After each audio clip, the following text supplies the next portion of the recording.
As long as this house is here, you're going to hear music, you're going to hear talking, you're going to hear silverware being moved. This program is intended for mature audiences. Parental discretion is advised. Loyd Hall in Cheneyville, Louisiana, is a historic plantation that embodies the architectural elegance and complex history of the antebellum American South. This plantation has witnessed the ebbs and flows of time, from its antebellum origins in the early 19th century to its modern-day preservation as a site of historical significance. The origins of Loyd Hall are traced back to 1820.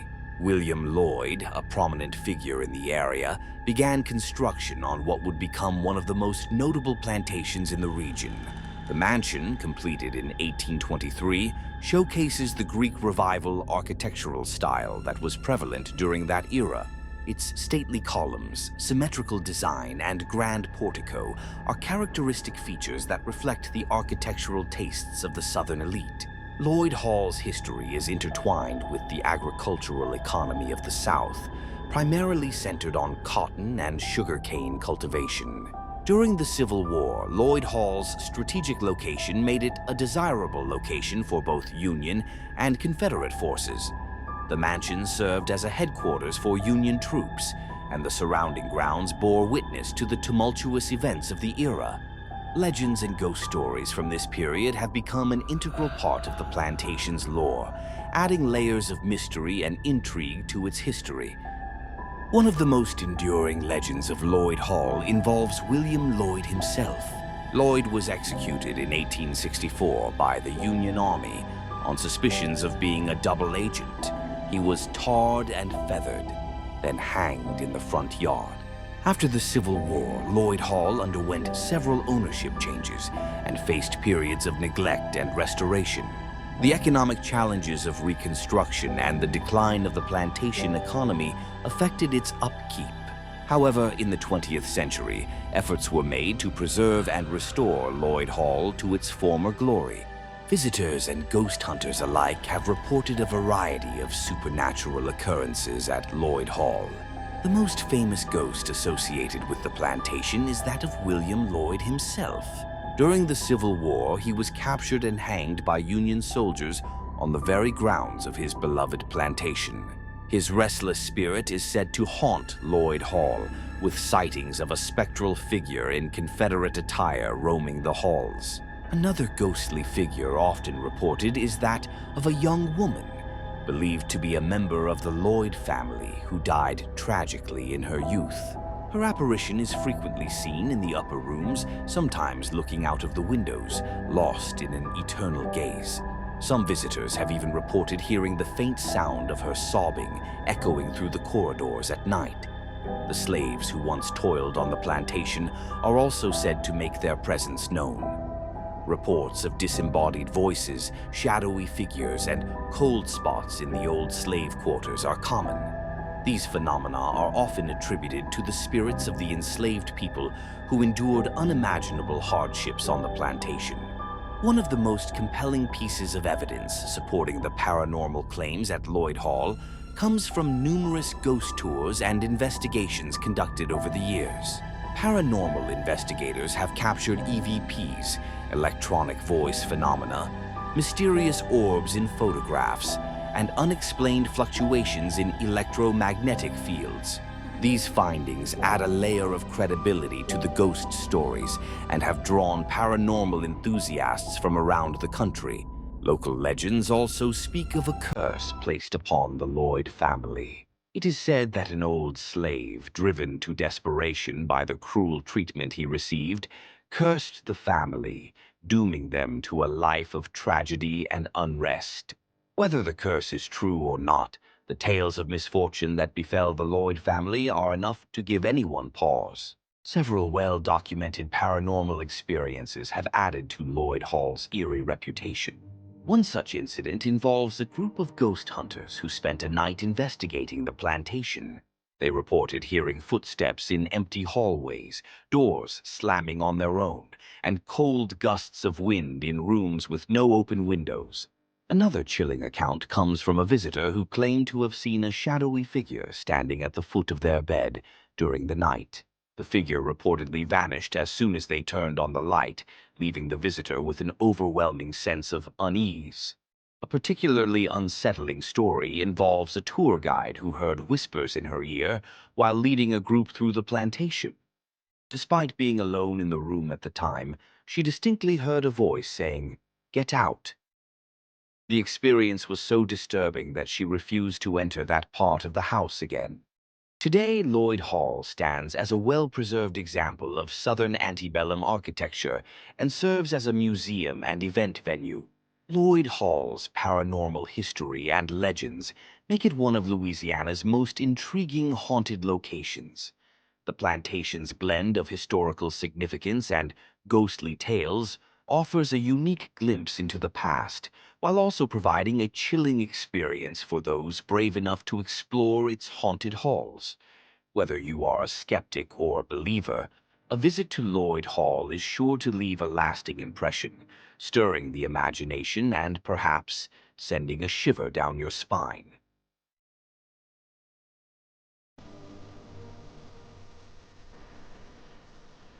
With its legends and old traditions, and a history drenched in heartbreak, the Old South is renowned for its ghosts.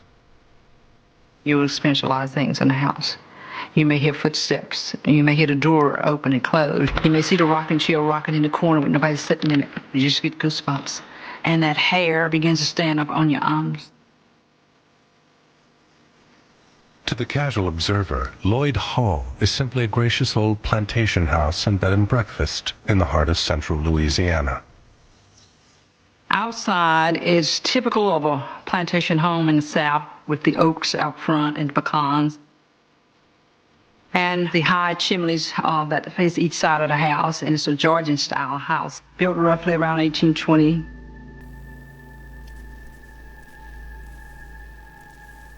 The Civil War, which was the ruination of many other plantation houses, left Loyd Hall unscathed. The Union troops came through here and spent the night here on their way up to the Battle of Mansfield.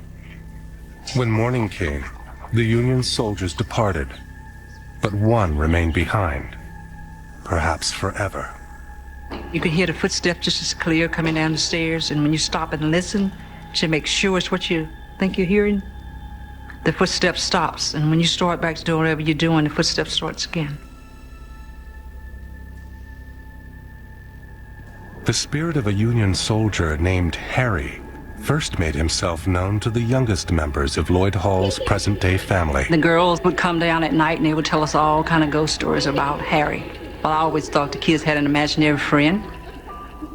Months went by, but this imaginary friend didn't go away. And eventually the girl's story found some local support. The older people in the community, they said that yes, there was the young Union soldier. In time, the family pieced together the whole story. During the Civil War, when the Union regiment left Loyd Hall, Harry found a reason to stay behind.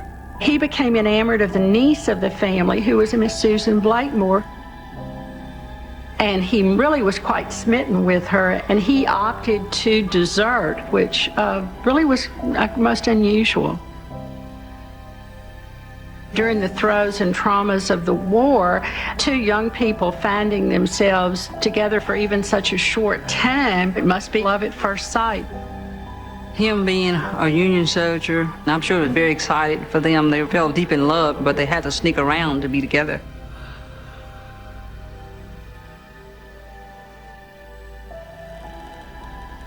As an enemy soldier, Harry had to remain hidden in Loyd Hall's attic. But one night, he was detected by a visiting relative.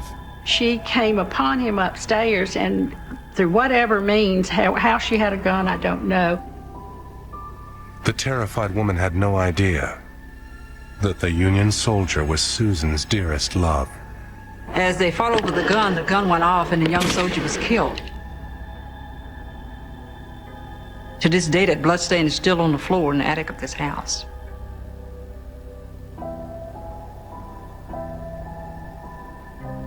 Harry was buried in a shallow grave by the house. But some say he still walks Loyd Hall. At midnight, when the moon is full, Harry returns to the front porch balcony and he plays the violin. He still comes back looking for her and serenading her with the violin at midnight. Harry seems unable to relinquish the very romance that led to his death. He was in love and I guess hasn't given up on that lost love yet. The many animals around Loyd Hall often appear to see things that are beyond human vision. I always say the animals are more sensible than people are to things like spirits in the house.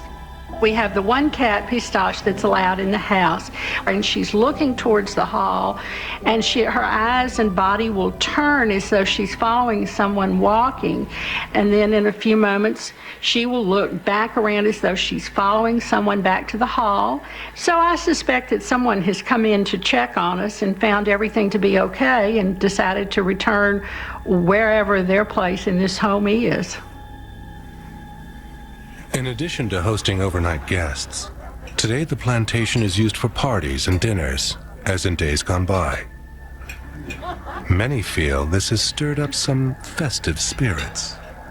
They had grand old parties here on Saturday nights, so I think maybe they were happy when we started having parties again at Loyd Hall.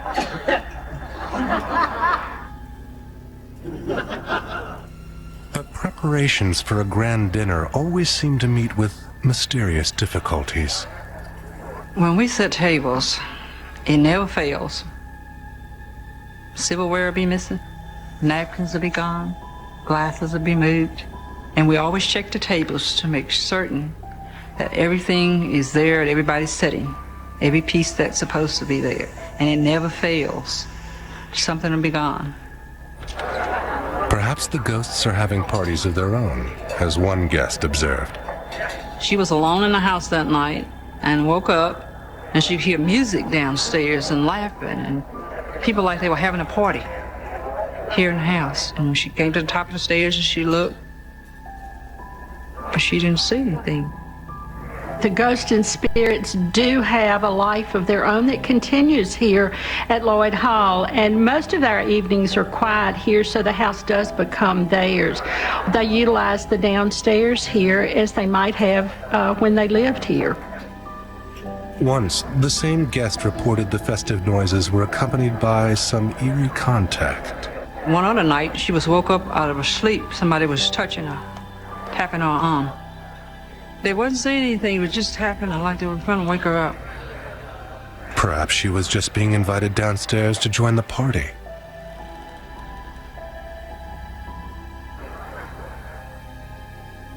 In the South, some things never change.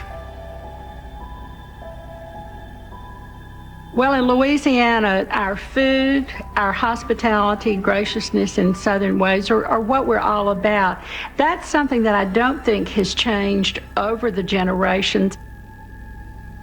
As long as this house is here, you're going to hear music, you're going to hear talking, you're going to hear silverware being moved, all kinds of strange things. I think people are still have not given this house up. And as long as it's here, I feel like they would be here in some form, in some way. This house is very much theirs as well as ours. Loyd Hall Plantation is a historical staple in Louisiana dating back to the early 1800s and the Civil War. But some of the home's history may have some unfinished business, with old stories from homeowners, employees, and visitors documenting the strange occurrences throughout the house, from odd smells to voices to unexplained noises. KLB took a closer look at the declared hauntings and their historical significance in Louisiana. There's one old home in Cheneyville, Louisiana, built in 1820.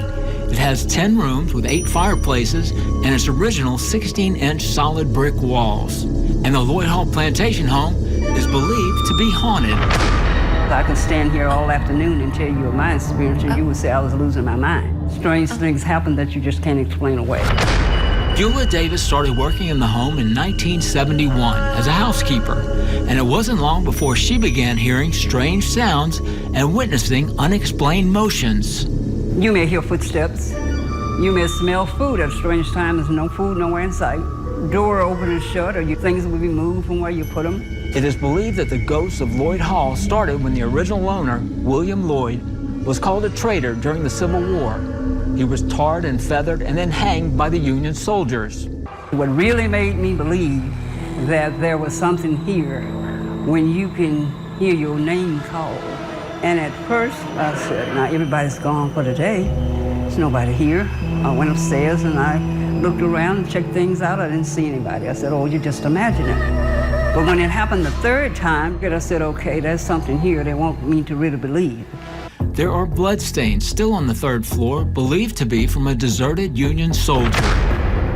People also hear and smell things cooking, and sightings of a slave who died in the home, and Loyd's niece who fell to her death in the third floor window. I think they're watching over this property. I don't think they're here to hurt you. They just let you know that they're present in odd ways. There are several houses and buildings behind the Loyd Hall home that were once used for workers on the plantation, and today they've been restored for guests and people studying the history. The plantation is listed in the National Historic Register and is the heart of a 640-acre working farm, surrounded by sugarcane, soybean, and pasture land. Today, Loyd Hall is used for different occasions, from weddings to family reunions to schools coming in for lessons in the Louisiana plantation history.